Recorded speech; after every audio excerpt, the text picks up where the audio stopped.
Salut les agilistes, dans cet épisode nous allons parler de la création de valeur en gestion de projets agiles, des nouvelles tendances de l'agilité et de la place de Scrum dans tout ça. Pour m'éclairer, notre invité Vasco Duarte nous partagera ses 20 ans d'expérience et nous donnera sa vision pour faciliter la création de valeur grâce aux méthodes agiles.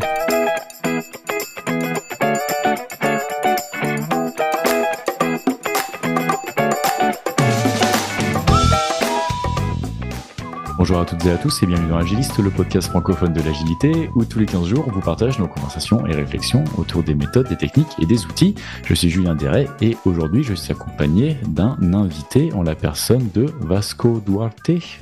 C'est comme ça qu'on prononce ? Oui. Parfait. Donc, ravi de te rencontrer, Vasco. Et donc aujourd'hui, on va parler de pratiques de gestion de projet agile, comment se focaliser sur la création de valeur. Vasco va nous parler un petit peu. On va essayer de faire quelque chose assez libre, comme ça, discussion assez libre. Mais déjà, est-ce que tu peux te présenter pour nos auditeurs ? Oui, bien sûr. Salut tout le monde. Ça fait quelques ans, maintenant qu'on enregistre, ça fait presque 20 ans que j'ai commencé ma journée en Agile, Agile Software Development.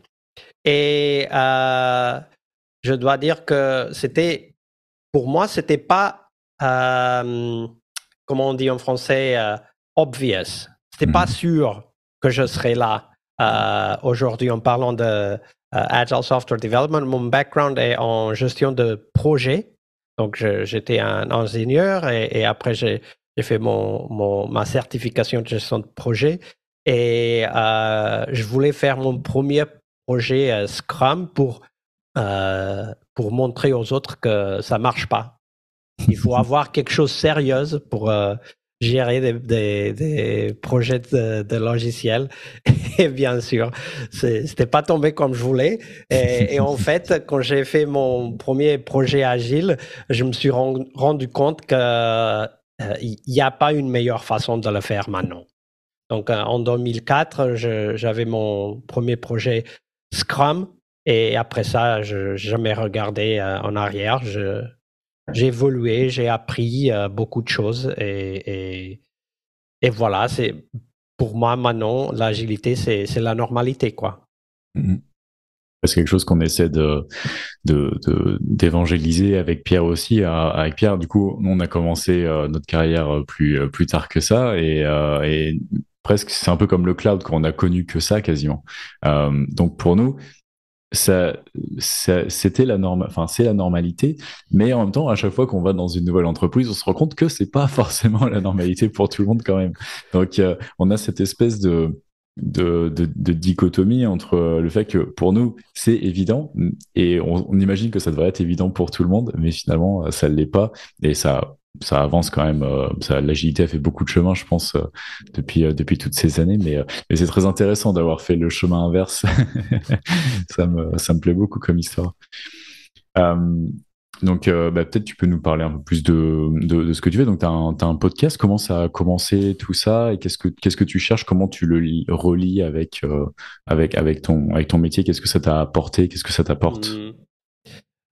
Oui, j'ai le Scrum Master Toolbox podcast en interview des Scrum Masters, Agile Coaches, mais aussi d'autres gens avec d'autres professions et d'autres backgrounds sur des topics qui sont intéressants pour nous qui pratiquent l'agilité. Donc, tous les jours de semaine, on parle d'un topic qui est important pour les Scrum Masters et c'est toutes les semaines avec une personne différente. Donc, on a déjà enregistré maintenant près de 450 semaines d'épisodes. Wow. Et chaque semaine nous donne une vision différente. Et ça montre aussi que l'agilité en évolution continue. Et pas seulement ça, mais aussi que même quand tu as énormément d'expérience, tu apprends toujours. Et ça, pour moi, c'était aussi une expérience très, enrichissante. Ça m'a aidé beaucoup, même dans mon travail, parce que je parle avec des gens différents qui ont des expériences différentes. Et donc, j'apprends tous les jours que j'enregistre une semaine d'épisode avec des invités, quoi. vraiment une expérience unique. J'ai commencé en 2015, donc ça fait 8 ans qu'on a commencé. Et c'était, depuis le début, c'était un podcast qui sortait tous les jours. Ça sort encore tous les jours de semaine, donc lundi à vendredi. Et qui essaye aussi d'apporter des voix de la communauté. Donc, c'est pas seulement les invités sont pas seulement des auteurs, des consultants, mais ce sont des gens qui font le travail tous les jours et qui parlent de son travail, de son expérience. Excellent. Et donc on parlait de donc l'agilité, ça évolue beaucoup. Qu'est-ce que tu vois comme nouvelle tendance en ce moment, peut-être par rapport à l'agilité que moi j'aurais pu apprendre à l'école il y a 10 ans par exemple. Qu'est-ce que tu vois? Est-ce qu'il y a vraiment des nouvelles tendances fortes? Oui, ça, c'est une bonne question. Je ne sais pas comment tu as appris l'agilité il y a 10 ans à l'école, parce qu'il y a encore des écoles qui n'enseignent pas l'agilité. Donc, C'est vrai. tu as eu bonne chance là. Oui, donc je crois que pour nous, les gens qui sont dans le métier de développement de logiciels, une tendance très importante, c'est que l'agilité, elle est là pour faciliter le travail, pour que nous, on n'a pas besoin de penser à comment on travaille. Donc, ça a devenu un enabler, comme on dit en anglais, non? Ça a devenu quelque chose qui est juste là, comme l'eau pour les poissons. Et pour beaucoup de gens, c'est déjà comme ça. Pas tout le monde, bien sûr, mais pour beaucoup de gens, c'est déjà comme ça. Et dans les compagnies où l'agilité est devenue la normalité, on voit un accent très fort sur le produit et pas le travail. Donc, les équipes, elles travaillent. Il y a beaucoup d'investissements sur comment entraîner des product managers, comment essayer d'apporter ce qu'on dit en anglais experimentation. Donc, essayer des idées nouvelles, mesurer l'impact dans le marché. Donc, il y a beaucoup à apprendre dans l'area de produits et surtout comment appliquer l'agilité, les idées de l'agilité aux produits. Donc, je crois que ça, c'est une tendance très importante, surtout dans le domaine des applications mobiles, websites et tout ça. Mais je crois que ça, c'est ce qu'on appellerait peut-être la deuxième vague d'agilité. Il y a une troisième vague d'agilité qui est, je crois, comme normalement, ça prend force aux États-Unis, surtout en Californie, et on voit un changement pour mettre l'accent sur les personnes. Donc, comment on aide les gens à profiter de l'agilité. Et on dit ici les clients, donc customers, mais aussi les gens qui sont dans les équipes, dans les organisations. Et je crois, je vois pas ça encore, mais je crois que la vague suivante, ça va être d'apporter l'agilité au portfolio management et strategy definition, donc au management des compagnies, quoi. C'est très intéressant de mettre l'accent sur les personnes. C'est quelque chose que je vois beaucoup chez les jeunes managers dont je fais un peu partie. Où on se pose exactement, comme tu disais, pas tellement la question de comment travailler et tout. On sait, on lit des bouquins et on essaie quand même de trouver, de s'adapter au contexte, etc. Mais j'ai l'impression qu'on a une sensibilité sur l'humain qui est pas la même. C'est quelque chose que j'essaie de voir aussi moi dans mon travail pour amener de l'agilité dans des endroits où il n'y a pas encore tellement d'agilité, sur des équipes plus opérationnelles, mais aussi moi dans ma vie personnelle, comment m'organiser, comment utiliser ce que je connais de l'agilité pour m'organiser personnellement un peu plus efficacement, etc. Tu as même écrit un livre sur ça. Absolument, oui. Absolument. On a même dans le Scrum Master Toolbox podcast, on a aidé un groupe d'auteurs, 2 auteurs, qui écrivent maintenant justement un livre sur l'idée de shift from product to people. Donc, comment on s'organise quelles sont les façons de travailler, quel est le travail qu'un Agile Coach ou Scrum Master doit faire pour apporter cette, comment on dit, ce changement d'accent du produit à la personne. Donc, je crois que les compagnies qui sont le plus évoluées dans l'agilité, elles sont déjà dans la vague du produit, donc la vague 2, la deuxième vague de l'agilité. Et la prochaine vague, ce sera les gens. Donc, comment on met les gens, commençons par le client, donc customer, mais aussi les gens qui travaillent sur le produit, comment on met les gens dans le centre de comment on organise le travail. Et alors, quelle est la place de Scrum là-dedans? Parce que moi, j'ai tendance à beaucoup voir l'agilité comme quelque chose d'assez général et sans avoir besoin d'un framework particulier. Quelle est la place de Scrum qui justement, moi, je trouve toujours est assez formaté, assez strict, avec des rôles particuliers, avec des cérémonies particulières, etc. Comment tu penses que Scrum va survivre à ces nouvelles vagues de l'agilité? Oui, c'est une bonne question. Je crois que le Scrum va être toujours là parce que c'est comme un langage pour nous. Donc, on sait ce qu'une iteration ou time box veut dire, sprint.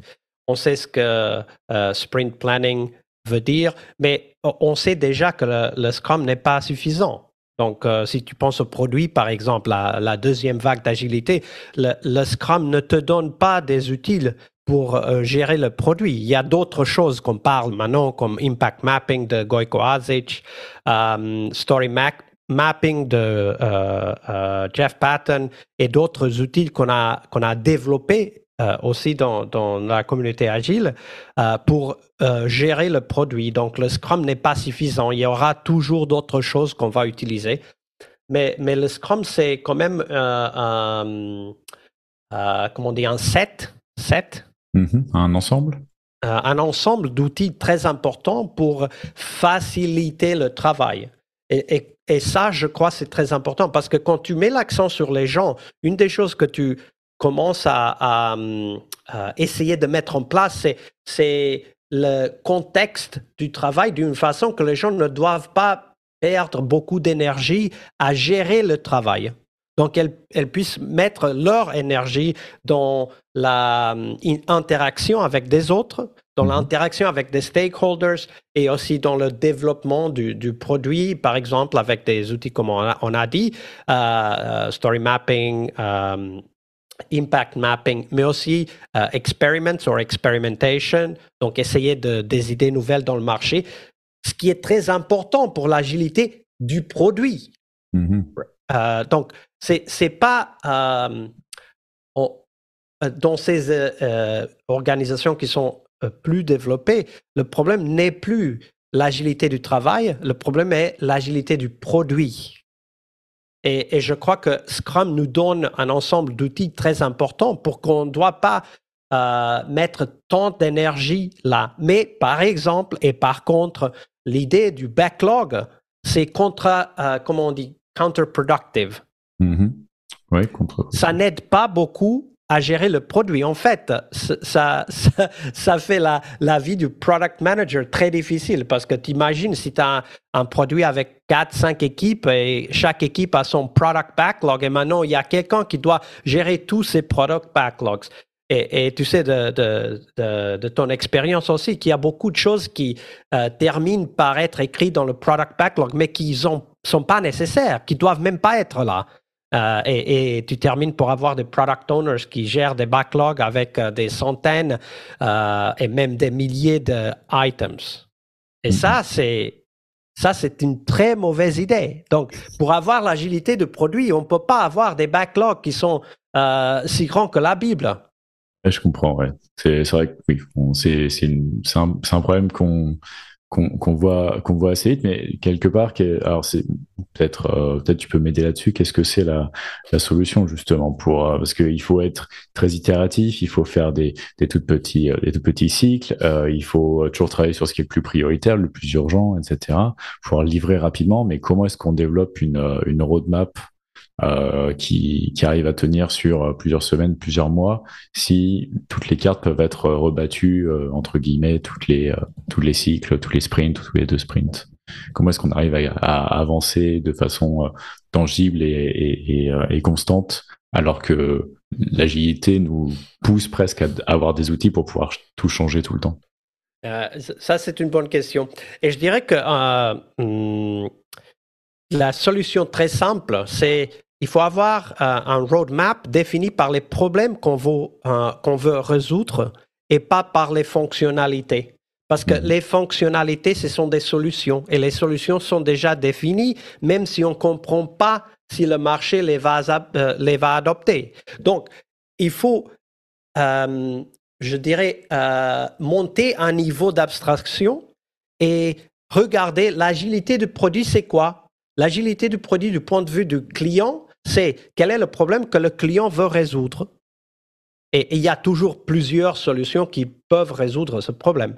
Et du point de vue de la compagnie, quel est le business benefit, l'objectif de business qu'on veut achever? Et c'est ça qu'on veut avoir dans le roadmap, pas les détails de la solution, même voir des histoires dans le roadmap. Ça n'a aucun sens et ça détruit l'agilité du produit. Donc, on veut justement enlever l'abstraction, penser à quels sont les problèmes du client et quels sont les problèmes du business qu'on veut résoudre et pas les détails de la solution. Ouais, très bien. C'est clair. Faudrait que j'ai une petite conversation avec mes PM. Mais je te donne des outils. Par exemple, on a déjà dans la communauté Agile développé des outils qui nous aident avec ça. Par exemple, on parle de product vision. Donc, qu'est-ce qu'on veut livrer dans le marché en général? Donc, quels sont les clients, quels sont les types de business models qu'on veut supporter et tout ça. Product vision, ça commence là et c'est très indéfini. C'est une direction, mais ce n'est pas les détails. Donc, après, on commence à se demander et comment on arrive là. Donc, on peut faire, par exemple, quelques sessions de impact mapping. Impact mapping, c'est une idée très, très simple. C'est un mind map qui commence au centre par avoir l'objectif de business. Quel est notre objectif, disons, pas pour l'année, le trimestre, quoi que ce soit. Et après, on commence à penser à des options. Quelles sont les plusieurs options qu'on aurait pour achever ce business goal. Et là, il faut faire des expériments. Il faut expérimenter dans le marché. Il faut voir qu'est-ce qui marche dans le marché. Et ça, ce sont déjà des outils très concrets qui nous aident à ne pas être pris dans le... on l'appellerait peut-être le backlog infini parce que... Qu'on commence à penser à des solutions, il y a toujours plusieurs solutions qu'on peut mettre dans le backlog. Oui, et les gens de vente, elles viennent à parler avec l'équipe ou le product owner et ils vont suggérer des solutions. Mais quand on est dans le solution domain, dans le domaine des solutions, on n'a pas l'agilité parce que les solutions sont les solutions.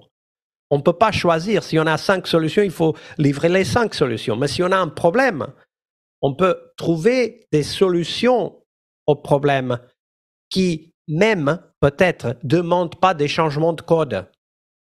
Et c'est ça qu'il faut penser. Qu'est-ce qu'on peut faire pour résoudre ce problème avec le minimum de changements dans le produit? Très bien. Merci beaucoup. Ça fait du bien, c'est parfois de prendre du recul, justement, se sortir la tête du backlog et se dire, mais attends, pourquoi on fait ça? Et je vais essayer de prendre du recul demain au boulot. Et vous pouvez aussi chercher dans l'Internet avec le hashtag #NoBacklogs. Il y a beaucoup de gens qui publient et parlent et pensent sur le sujet. Très bien. Hashtag #NoBacklog. C'est noté. On va terminer cet épisode par... est-ce que tu peux nous dire où est-ce qu'on peut te retrouver? Donc, ton podcast et liens. De toute façon, je mettrai tout dans les notes de l'émission. Mais, Ah oui, la meilleure façon de me trouver, c'est LinkedIn. Et aussi sur le podcast scrummastertoolbox.org. Et je suis là tous les jours de la semaine, lundi au vendredi, toute l'année. Excellent. Je comprends pas. Il faudra qu'on ait une vraie discussion un jour sur comment tu arrives à tenir ce rythme-là. Et c'est très très impressionnant. Donc allez écouter tous les jours. C'est plein de bonnes choses. De mon côté, julien.derry.fr comme toujours. Et dans le podcast Tree Life aussi, le podcast de l'amélioration du quotidien. On pense aussi à lancer une newsletter pour Agilis dans laquelle on entre un peu plus en détail dans les sujets de chaque épisode, donc une sorte de version étendue pour aller plus loin. Si c'est quelque chose qui vous intéresse, on vous redirige sur agilist.com pour nous laisser votre email. Merci d'avoir écouté Agilis. Si l'émission vous a plu ou vous avez appris quelque chose, on vous invite à nous laisser une note sur Apple Podcast, sur toutes les plateformes. Si vous nous découvrez sur LinkedIn, vous pouvez interagir avec nous et la communauté dans les commentaires. Et si vous voulez intervenir dans Agilist, venez discuter avec nous, passez-nous un message, on sera ravis de vous accueillir. En attendant, on vous retrouve dans 15 jours pour de nouvelles discussions. Merci beaucoup, Vasco. Merci à tous.